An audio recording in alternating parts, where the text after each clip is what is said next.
Hello fox, तो कैसे हो आप लोग। तो आज हम आपके लिए लेकर आए हैं कॉन एयर मूवी, जो कि 1997 में आई एक अमेरिकन एक्शन थ्रिलर मूवी है, जिसके डायरेक्टर हैं साइमन वेस्ट और स्टार कास्ट में हैं Nicolas Cage, John Cusack and John Malkovich. हमारे साथ इस जर्नी में जुड़ने के लिए चैनल को सब्सक्राइब करें और बेल आइकन को ऑन करना ना भूलें। तो चलते हैं वीडियो की तरफ।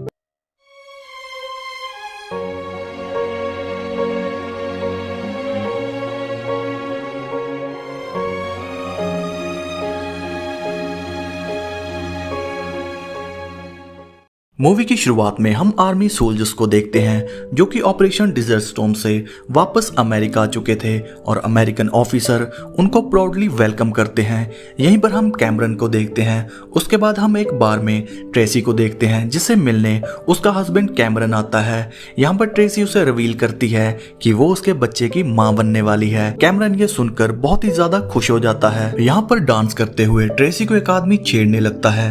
कैमरन उसे जवाब देने ही लगता है कि ट्रेसी उसे रोक लेती है, और जब वो लेट नाइट को घर वापस जा रहे होते हैं तो उन पर वही आदमी अपने लोगों के साथ कैमरन पर अटैक कर देता है, जिसमें कैमरन अपने आर्मी स्किल से खुद को बचाने के चक्कर में वही आदमी को मार देता है। दूसरे दिन कोर्ट में कैमरन को हम उसके वकील के साथ देखते हैं, जो कि उसे कहता है कि तुम अपना जुर्म कबूल कर लो, इससे तुम्हें 10 के बजाय 4 साल की जेल होगी, जिसके लिए हम बाद में कोर्ट में अपील करेंगे क्योंकि तुमने कंट्री को आर्मी सर्विस दी है।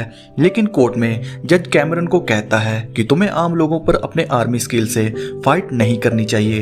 तुम एक आम लोगों में घूम रहे आर्मी वेपन हो। तुम्हारे जुर्म को देखते हुए कोर्ट तुम्हें 7 से 10 साल की सजा सुनाता है। जेल में कैमरन को कुछ साल बीत जाते हैं। इसी दौरान उसकी वाइफ को एक बेटी होती है, जिसका नाम वो कैसी रखते हैं। लेकिन जेल से कैमरन अपनी वाइफ और बेटी कैसी के लिए लेटर लिखता रहता है। जेल में कैमरन बहुत ही अच्छे से बिहेव करता है ताकि उसकी सजा कम हो सके और वो बाहर जाकर अपनी बेटी से मिल सके। फिर सेल में हम कैमरन और उसके दोस्त माइक को देखते हैं। यहाँ पर कैमरन 14 जुलाई को जेल से आजाद होने वाला है और उसकी बेटी उसको लेटर लिखती है कि 14 जुलाई को मेरा बर्थडे भी है और आप 14 जुलाई को घर आ रहे हो। कैमरन कैसी का बर्थडे गिफ्ट और गवर्नमेंट लेटर जिसमें कैमरन की रिहाई के बारे में लिखा होता है, वो उसे एक बॉक्स में रख लेता है, जिसमें कैमरन के सेल्स का इंपॉर्टेंट सामान होता है। बस इस बॉक्स को आप याद रखना। उसके बाद हम ऑफिसर्स की टीम को देखते हैं, जो कि कहते हैं कि हम हर बार 1.5 लाख प्रिजनर्स को मेडिकल और हेयरिंग के लिए एक से दूसरी जगह लेकर जाते हैं, और आज आप जिनके साथ सफर करेंगे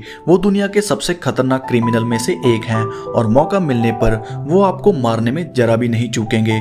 यहीं हम मार्शल विंस और डीआईए एजेंट डनकन को देखते हैं, और डनकन अपने एक आदमी को प्रिजनर के रूप में प्लेन में सभी के साथ भेजने का प्लान करता है, और वैन में वो सभी कैदियों के रिकॉर्ड को डिस्कस करते हुए अपने मिशन पर लग जाते हैं। यहाँ पर 3 सबसे ज्यादा खतरनाक अपराधी हैं। नंबर 1 पर है साइरस द वायरस, जो कि एक पागल अपराधी है जिस पर अपहरण, डकैती, हत्या और जबरन वसूली जैसे इल्जाम हैं। नंबर 2 पर है नेथन जोन्स यानी डायमंड डॉग, जो कि एक एक्स मिलिट्री लीडर है जिस पर बहुत सी हत्याओं का आरोप है। नंबर 3 पर है साइरस का लेफ्ट हैंड बिली, जिसके वाइफ के धोखे के चलते उसने अपनी वाइफ की पूरी फैमिली को बेरहमी से मार दिया। यहाँ तक उसने उसके घर के बच्चे और डॉग तक को भी नहीं छोड़ा। यहाँ डनकन अपने आदमी को प्लेन में भेजने से पहले उसके सॉक्स में एक गन रख देता है। प्लेन में पार्कर अपने मुंह से एक ऑयल पैकेट और मैच को निकालकर साथ के कैदी को आग लगा देता है, जिसके चलते वो नेथन को आजाद कर देता है और वो बाहर आकर बहुत से पुलिस ऑफिसर को बेरहमी से मारने लगता है, जिससे वहां हड़बड़ी मच जाती है। और दूसरा मौका देकर पार्कर साइरस को भी आजाद कर लेता है, जिससे वो वहां प्लेन पर अपना कब्जा कर लेता है। उसके बाद पार्कर सभी कैदियों को खोलने लगता है और डरकर डनकन का एजेंट पार्कर को गन पॉइंट पर ले लेता है और साइरस को सरेंडर करने को कहता है, लेकिन साइरस सैली को गन पॉइंट पर ले लेता है। कैमरन यहाँ एजेंट को समझाने लगता है कि तुम गलती कर रहे हो, और मौका देखकर साइरस एजेंट को शूट कर मार देता है। साइरस यहाँ प्लेन को पुलिस के प्लान के हिसाब से चलाता है, जिससे उनको शक ना पड़े। यहीं पर पार्कर साइरस को कहता है कि हमें अगले स्टॉप कैसन सिटी में 6 कैदियों को ड्रॉप करना है, और जिन्हें हमें ड्रॉप करना था वो मर चुके हैं। साइरस यहाँ 6 कैदियों को ऑफर देता है कि आप में से कोई भी 6 कैदी यहाँ से जा सकते हैं। वो 6 कैदियों को तैयार कर लेते हैं, जिसमें एक कैमरन होता है, लेकिन वो यहाँ मना कर देता है कि मेरी सजा के अभी 15 साल बाकी हैं और मैं नहीं जाना चाहता। साइरस मान जाता है और कैमरन एक पुलिस ऑफिसर को कैदी के कपड़े पहनाकर तैयार करता है, जिसकी शर्ट में वो रिकॉर्डर रख देता है जो कि उसे DIA एजेंट के कपड़ों से मिला था। उसके बाद सभी कैरसन सिटी पहुंचते हैं। दूसरी तरफ साइरस के सेल्स की तलाशी हो रही होती है, जिसमें उनको प्लेन का नक्शा और भागने के कुछ सबूत मिलते हैं। मार्शल विंस समझ जाता है और वो सबको कहता है कि किसी भी चीज को मत छूना, लेकिन उनका एक ऑफिसर वहां पर एक बॉक्स को ओपन कर देता है, जिससे वहां बॉम्ब ब्लास्ट हो जाता है और साइरस के सारे प्लान्स उसी ब्लास्ट में नष्ट हो जाते हैं। यहाँ पर मानना तो पड़ेगा कि साइरस एक परफेक्ट क्रिमिनल है। इधर प्लेन में सब ठीक ठाक चल रहा होता है और कैरसन सिटी से एक कैदी जो कि साइरस का आदमी है, वो प्लेन में से उसका GPS निकालकर पार्कर को पास के प्राइवेट प्लेन में रखने को कहता है, जिससे पुलिस उनको ना ढूंढ पाए। दूसरी तरफ कैरसन सिटी पुलिस को प्रिजनर वैन में पता चल जाता है कि यहाँ बहुत बड़ी गड़बड़ है, लेकिन अब बहुत देर हो चुकी थी। साइरस प्लेन को यहाँ से ले जाता है। उसके बाद मार्शल विंस प्लेन में साइरस से कांटेक्ट करता है और उसे सरेंडर करने को कहता है, लेकिन यहाँ पर DIA एजेंट डंकन उसे गालियां देने लगता है कि तुमने मेरे आदमी को मारा, मैं तुम्हें नहीं छोड़ूंगा। साइरस भी गुस्सा करता है कि अगर ऐसे बात करनी है मैं किसी से भी बात नहीं करूंगा, लेकिन विंस उसे सॉरी बोलता है। साइरस उसे कहता है कि एक सवाल मैं पूछूंगा और एक सवाल तुम पूछोगे। विंस मान जाता है। साइरस उसको कहता है कि कैरसन सिटी में पुलिस को हमारे बारे में कैसे पता चला, लेकिन वो उसे सच बताने के बजाय झूठी कहानी बताता है। इसके बाद विंस साइरस को कहता है कि तुम कहाँ जा रहे हो।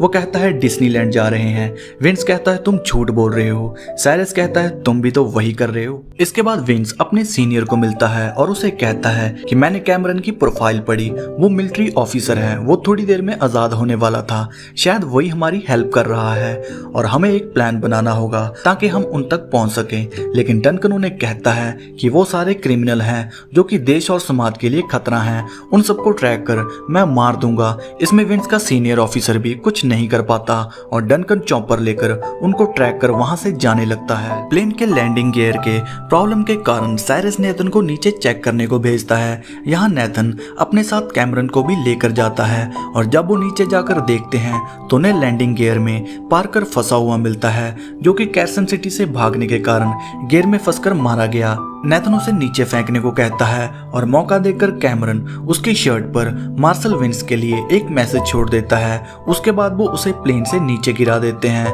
जो कि जाकर शहर के बीचों बीच गिरता है। उसके बाद विंस कैमरन की वाइफ को अपने ऑफिस में बुलाता है, जो कि उससे पूछता है कि तुम्हारे हस्बैंड के पास मौका था लेकिन वो फिर भी प्लेन से नहीं उतरा, इसका कारण क्या हो सकता है, तुम जानती हो। वो कहती है नहीं, अगर तुम उसके लेटर पढ़ो तो उसको भी जल्दी से जेल से बाहर आकर अपनी बेटी से मिलना था, पता नहीं उसने ऐसा क्यों किया, अगर उसने ऐसा किया है तो कोई ना कोई अच्छा कारण जरूर होगा। वो उसे कहती है कि अगर तुम मेरे हस्बैंड को मिलो तो उसे कहना कि वो जल्दी से घर वापस आ जाएं। तभी विंस को फ्रेशनो सिटी से ऑफिसर की कॉल आती है, जो कि उसे पार्कर के कपड़ों पर लगे मैसेज को उसे बताता है। तभी उठकर विंस मैप पर उनकी लोकेशन चेक करता है कि वो कहां जा रहे हैं। उससे उसको पता चलता है कि वो लर्नर फील्ड की तरफ जा रहे हैं और DIA एजेंट डंकन गलत डायरेक्शन में जा रहे हैं। वो उनको कॉल कर इन्फॉर्म करता है कि आप लोग गलत डायरेक्शन में जा रहे हैं, आपको वो प्लेन उस डायरेक्शन में नहीं मिलेगा, लेकिन डंकन उसकी कॉल काट देता है। विंस कोई रास्ता ना होने की वजह से प्राइवेट प्लेन से जाने का तय करता है, लेकिन पायलट उसे मना कर देता है कि तुम कोई फास्ट कार ले जाओ, उससे तुम 50 मिनट में वहां पहुंच जाओगे। विंस यहाँ डंकन की कार लेकर जाने लगता है। इधर प्लेन में बिली को थोड़ा कैमरन पर शक होता है कि जिस ब्लॉक में मैं था उसमें से मैं किसी भी ऐसे इंसान को नहीं जानता जिसे 15 साल की जेल हुई हो। और जब वो नीचे जाकर देखता है तो उसे कैमरन के बॉक्स में गवर्नमेंट लेटर मिलता है, जिससे उसको पता चल जाता है कि कैमरन हमारे साथ गेम खेल रहा है। यहाँ उनमें फाइट होने लगती है, जिसमें कैमरन बिली को मार देता है। इधर डंकन को कंफर्म हो जाता है कि विंस बिल्कुल सही था। उसके बाद विंस फील्ड पर पहुंचता है। यहाँ वो टावर में एक आदमी को मरा हुआ देखता है। विंस कार को छुपाकर सर्च करने लगता है और गलती से स्वैम्प प्लेन को एक जगह फंसा देता है। प्लेन से बाहर आकर सभी अपनी आजादी का जश्न मनाते हैं। कैमरन का दोस्त माइक धीरे धीरे मर रहा था क्योंकि उसे डायबिटीज थी। अगर जल्दी से उसे इंजेक्शन नहीं दिया गया तो वो मर सकता है। बाहर आकर कैमरन नेथन को देखता है, जो कि बचे हुए ऑफिसर ऑफिसर्स को मारने जा रहा था, लेकिन कैमरन उसे रोक लेता है और कहता है कि हमें इनकी जरूरत पड़ सकती है प्लान बी के लिए।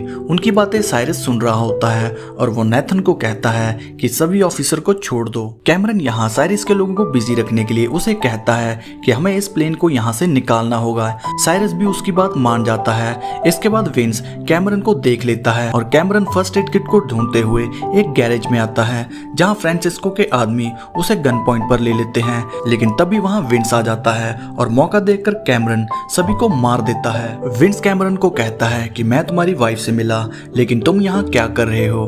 कैमरन उसे कहता है कि मेरा दोस्त उस प्लेन में है और मुझे उसकी हेल्प के लिए वहाँ रुकना होगा। ये बोलकर कैमरन वहाँ से चला जाता है, लेकिन प्लेन के अंदर अभी भी फ्रांसिस्को का आदमी छुपा होता है। यहाँ पर हम आपको बता दें कि फ्रांसिस्को साइरस के प्लान का एक हिस्सा था, जिसने अपने आदमियों को यहाँ बुलाकर सभी को ले जाना था, लेकिन फ्रांसिस्को का प्लान कुछ और था। वो यहाँ से अकेले ही भागना चाहता था। इधर दूर से जॉनी पुलिस को आते हुए देख लेता है, जिनको विंस ने बुलाया होता है। जॉनी सबको वार्न करता है और वो प्लेन को बाहर निकालने का काम तेज कर देते हैं और मौका देखकर फ्रांसिस्को यहाँ से भाग जाता है, जो कि अपने आदमी को जाकर मिलता है और वो यहाँ से भागने लगता है, लेकिन विंस उसका प्लान फ्लॉप कर देता है और गुस्से में आकर साइरस फ्रांसिस्को को मार देता है। प्लेन की सिचुएशन आउट ऑफ कंट्रोल होने के कारण साइरस पुलिस से फाइट करने का तय करता है और वो प्लेन के नीचे से गन्स निकाल लेता है, जहां वो बिली की डेड बॉडी को देखता है। साइरस यहाँ सबको प्लान समझाने लगता है कि कैसे हम पुलिस को मारेंगे। थोड़े टाइम बाद सभी अपनी पोजीशन ले लेते हैं और आर्मी पुलिस साइरस की टीम में फाइट शुरू हो जाती है। इसी का मौका उठाते हुए जॉनी प्लेन के अंदर फीमेल ऑफिसर सैली का रेप करने के लिए आता है। उसे माइक रोकने की कोशिश करता है, लेकिन बीमार होने के कारण वो कुछ नहीं कर पाता। तभी वहाँ कैमरन आकर जॉनी को मारने लगता है और उसे केज में बंद कर देता है और एक इंजेक्शन वो लाकर माइक को देता है। इधर साइरस और आर्मी के बहुत से लोग मारे जाते हैं। तभी साइरस सबको प्लेन में जाने को कहता है। वो प्लेन को यहाँ से ले जाते हैं, लेकिन डनकन की कार ट्रैप होकर प्लेन के साथ उड़ने लगती है और उसका ये हाल देखकर डनकन विंस पर गुस्सा करता है। प्लेन में सब जश्न मनाने लगते हैं कि हम बच गए, लेकिन साइरस सबको वहाँ कहता है कि हमारे बीच एक धोखेबाज है जिसने कैसन सिटी और यहाँ पुलिस को हमारे बारे में खबर दी और उसने बिली को भी मार दिया। साइरस यहाँ सैली को गन पॉइंट पर ले लेता है कि वो खुद मुझे बता दे कि कौन है, नहीं तो मैं सैली को मार दूंगा। कैमरन उठने लगता है, लेकिन माइक उसे रोककर सारा ब्लेम अपने ऊपर ले लेता है कि वो मैं था और तभी साइरस उसे शूट कर देता है। कैमरन रोने लगता है